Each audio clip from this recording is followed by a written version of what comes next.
नमस्कार दोस्तों, स्वागत है आप सभी का हमारे चैनल पौराणिक लोक पर।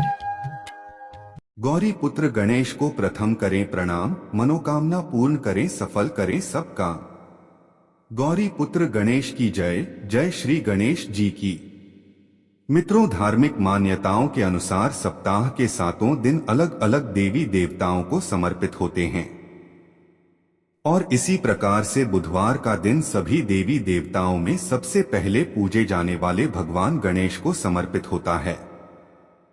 ऐसी मान्यता है कि जो भी व्यक्ति बुधवार के दिन व्रत रखता है और पूरे सच्चे मन से भगवान गणेश की साधना करता है, उस व्यक्ति के जीवन में कभी भी धन धान्य की कमी नहीं होती है।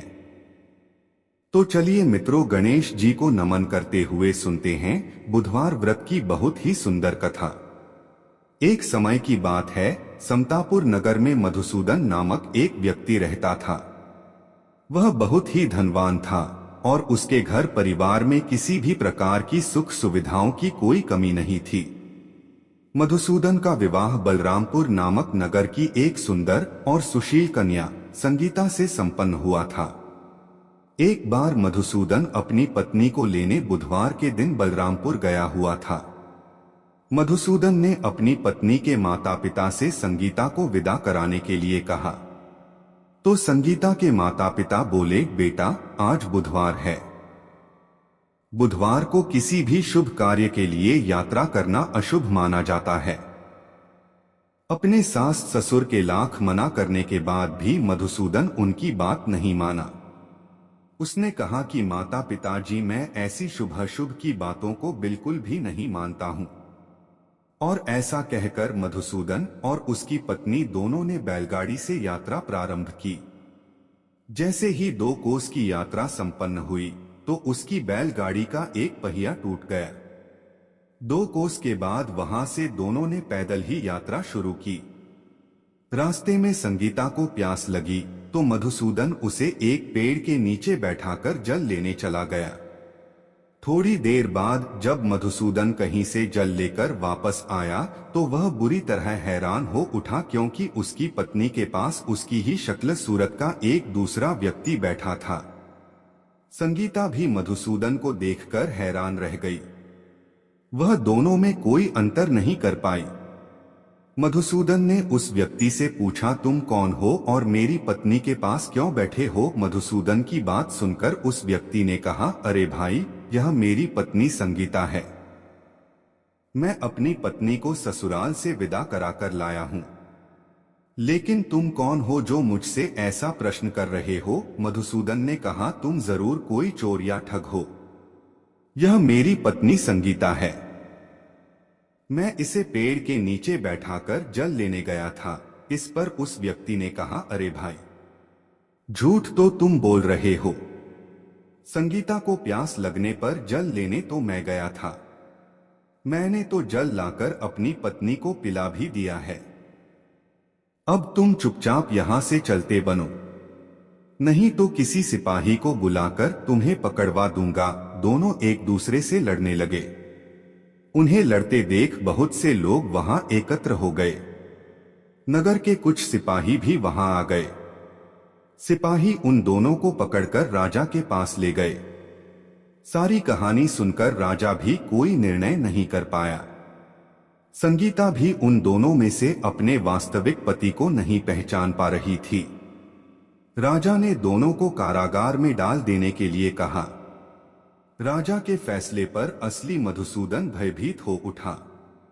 तभी आकाशवाणी हुई, मधुसूदन, तूने संगीता के माता पिता की बात नहीं मानी और बुधवार के दिन अपनी ससुराल से प्रस्थान किया। यह सब भगवान बुधदेव के प्रकोप से हो रहा है। मधुसूदन ने भगवान बुधदेव से प्रार्थना की कि हे भगवान बुधदेव, मुझे क्षमा कर दीजिए। मुझसे बहुत बड़ी गलती हुई। भविष्य में अब कभी बुधवार के दिन यात्रा नहीं करूंगा और सदैव बुधवार को आपका व्रत किया करूंगा। मधुसूदन के प्रार्थना करने से भगवान बुधदेव ने उसे क्षमा कर दिया। तभी दूसरा व्यक्ति राजा के सामने से गायब हो गया। राजा और दूसरे लोग इस चमत्कार को देख हैरान हो गए। भगवान बुद्धदेव की इस अनुकंपा से राजा ने मधुसूदन और उसकी पत्नी को सम्मानपूर्वक विदा किया। कुछ दूर चलने पर रास्ते में उन्हें बैलगाड़ी मिल गई। बैलगाड़ी का टूटा हुआ पहिया भी जुड़ा हुआ था। दोनों उसमें बैठकर समतापुर की ओर चल दिए। घर आकर मधुसूदन और उसकी पत्नी संगीता दोनों नियमित रूप से बुधवार का व्रत और गणेश जी का पूजन करते हुए आनंदपूर्वक जीवन यापन करने लगे। इस तरह भगवान बुद्धदेव की कृपा से उनके यहाँ खुशियां बरसने लगी। इस तरह जो कोई भी स्त्री पुरुष विधिवत बुधवार का व्रत करके यह व्रत कथा सुनते हैं, भगवान बुद्धदेव और भगवान श्री गणेश जी उनके सभी कष्ट दूर करते हैं। यह थी बुधवार की पहली व्रत कथा। तो बोलिए मित्रों, जय श्री गणेशाय नमः। अब चलिए सुनते हैं दूसरी कथा।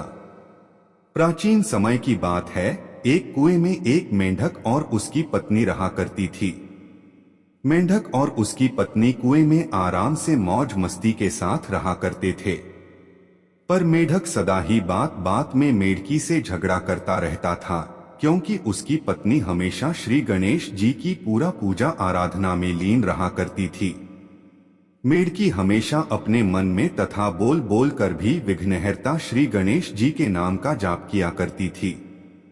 इस बात से मेंढक बहुत नाराज हुआ करता था, क्योंकि उसे ऊंची आवाज में गणेश जी का नाम सुनना अच्छा नहीं लगता था।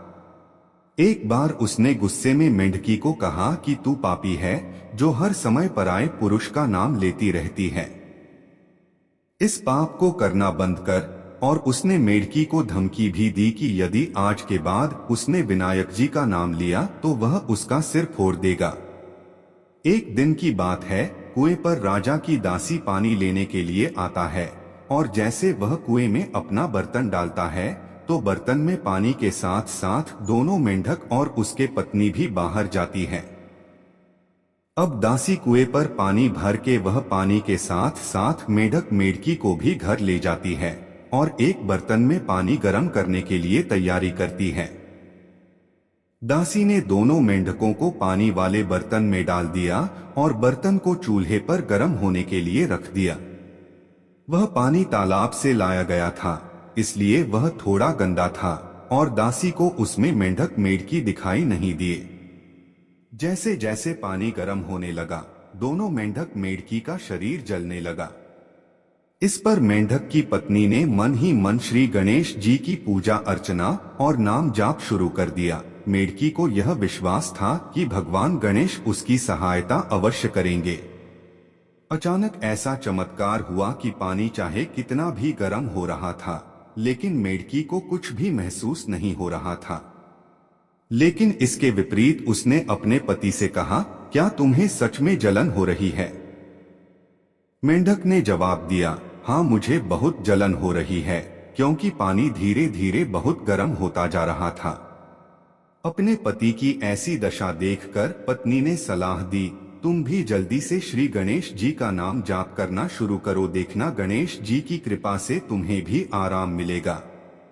जान बचाने के लिए मेंढक ने भी श्री गणेश जी की पूजा शुरू कर दी और दोनों पानी में रहकर श्री गणेश जी की भक्ति में लीन हो गए। उनकी भक्ति से प्रसन्न होकर श्री गणेश एक बछड़े के रूप में प्रकट हुए और मिट्टी के बर्तन को लात मारकर गिरा दिया, जिससे गर्म पानी बाहर फैल गया और दोनों मेंढक मेंढकी की जान बच गई। अब तो दोनों मेंढक खुशी खुशी तालाब में लौट गए और उस दिन से अब वे अपना हर दिन भगवान गणेश की पूजा अर्चना में बिताने लगे और वे दोनों श्री गणेश जी के बड़े भक्त बन गए। कथा समाप्त हुई तो बोलिए गजानन महाराज की जय हो। हे गणेश जी महाराज, जैसा सुख आपने मेंढक और मेंढकी को दिया वैसा ही सुख सबको देना। कथा समाप्त हुई। बोलिए मित्रों, विघ्नहर्ता श्री गणेश की जय हो। जय हो गजानन महाराज की। अब सुनते हैं एक अन्य कथा। एक नगर में एक मालिन रहती थी।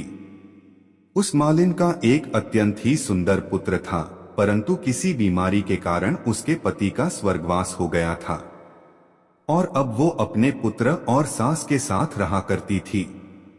उस मालिन की सास अत्यंत ही कठोर हृदय की स्त्री थी। वो सदा ही अपनी बहू को कष्ट और पीड़ा देती थी। और इसी प्रकार से एक दिन सास ने गुस्से में आकर अपनी बहू और पोते को घर से निकाल दिया। कोई आश्रय न होने के कारण वे दोनों रोते चलते चलते एक जंगल में जा पहुंचे और वहां एक बड़े पेड़ के नीचे बैठ गए। वहां से थोड़ी दूर पर एक गणेश जी का मंदिर था। इस मंदिर में बहुत लोग रोज गणेश जी के दर्शन करने आते थे। सभी भक्त दर्शन करके गणेश जी को प्रसाद चढ़ाते और फिर वही प्रसाद सबको बांट देते थे। इसी प्रकार से गणेश जी के प्रसाद से माँ और बेटे का गुजारा होने लगा। गणेश जी की कृपा के कारण अब तो दोनों माँ बेटे गणेश जी की पूजा पाठ में लग गए। एक दिन उन्होंने सोचा कि क्यों न हम भी जंगल से फूल लाकर बेचें। और इस प्रकार से वे रोज जंगल से फूल लाकर उसकी माला बनाकर बेचने लगे, साथ में पूजा की सामग्री और प्रसाद भी बेचने लगे। इससे उनकी आमदनी होने लगी और धीरे धीरे गणेश जी की कृपा से आमदनी बढ़ने भी लगी। जल्दी ही उन्होंने अपना एक मकान और एक दुकान बना लिया। उस नगर के राजा की लड़की मंदिर में रोज पूजा करने आती थी। वो मालिन के बेटे को देखकर राजकुमारी उस पर मोहित हो गई और उससे विवाह करने की सोचने लगी। जब राजा की बेटी ने अपनी भाभी से मन की बात कही तो उसकी भाभी ने कहा, यह तो मामूली मालिन का बेटा है और तुम एक राजा की बेटी हो। यदि तुमने उससे विवाह किया तो हमारी बहुत बेइज्जती होगी। पर राजकुमारी अपनी बात पर अड़ी रही। उसने कहा, मैंने तो प्रतिज्ञा कर ली है कि विवाह उसी से ही करूंगी। और इस प्रकार भाभी ने घर जाकर सारी बात राजा को बता दी। राजा ने पुत्री की खुशी के लिए मना नहीं किया और विवाह के लिए तैयार हो गए। उन्होंने बड़े धूमधाम से बेटी का विवाह मालिन के बेटे के साथ कर दिया।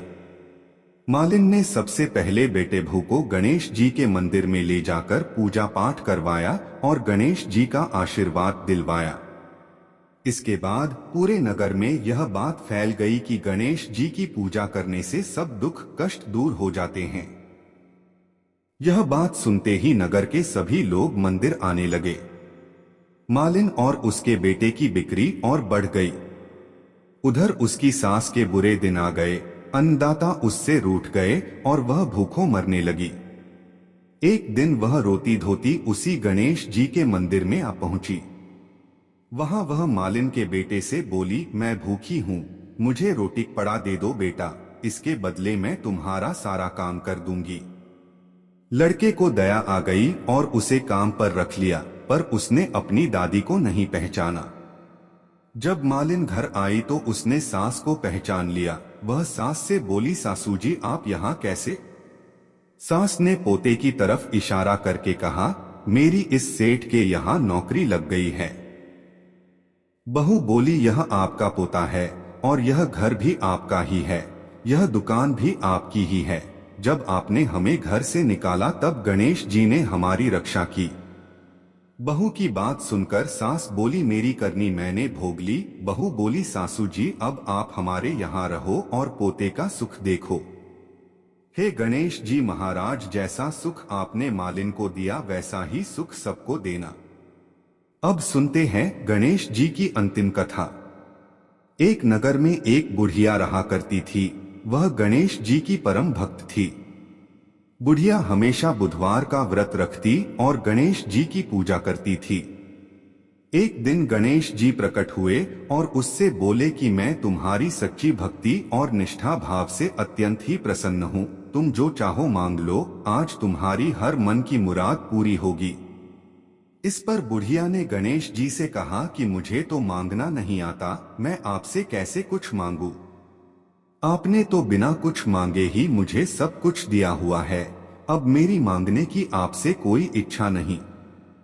तब गणेश जी ने कहा कि तुम अपने बेटे और बहू से सलाह लेना और फिर कुछ मांग लेना। इस पर बुढ़िया ने अपने बेटे से कहा कि गणेश जी मेरी सच्ची भक्ति से प्रसन्न हुए हैं और उन्होंने मुझे कुछ मांगने को कहा है। मैं गणेश जी से क्या मांगू? बुढ़िया के बेटे ने यह सुनकर कहा कि माँ धन मांग ले। जब बुढ़िया ने अपनी बहू से पूछा कि पुत्री गणेश जी ने मुझे कुछ मांगने को कहा है, मैं उनसे क्या मांगू। उसकी बहू ने कहा कि माँ नाती मांग ले। बुढ़िया ने पड़ोस के लोगों से भी इस बारे में पूछा तो उन्होंने कहा कि धन और नाती का तुम्हें क्या लाभ है, तुम अंधी हो, अपने लिए गणेश जी से आंखों की रोशनी मांग लो। इसी प्रकार से बुढ़िया सबकी सलाह लेकर रात में सो गई। बुढ़िया जब अगले दिन उठी और गणेश जी की पूजा की तो इस समय गणेश जी फिर से प्रकट हुए। बुढ़िया ने गणेश जी से कहा कि आप अगर मुझसे प्रसन्न हैं तो 9 करोड़ की माया दो, निरोगी काया दो, अखंड सुहाग दो, आंखों की रोशनी दो, नाती और पोता दो, सुख और समृद्धि दो और जीवन के अंत में मोक्ष दो। इस पर गणेश जी ने कहा कि बुढ़िया माँ, तुमने तो मुझे ठग लिया, लेकिन जाओ तुम्हारी सब मनोकामनाएं पूरी हों। और ऐसा कहकर गणेश जी वहां से चले गए। इस तरह गणेश जी की कृपा से बुढ़िया को सब कुछ प्राप्त हो गया। मित्रों, यह थी गणेश जी की कथा महिमा। बोलिए जय श्री गणेश जी की।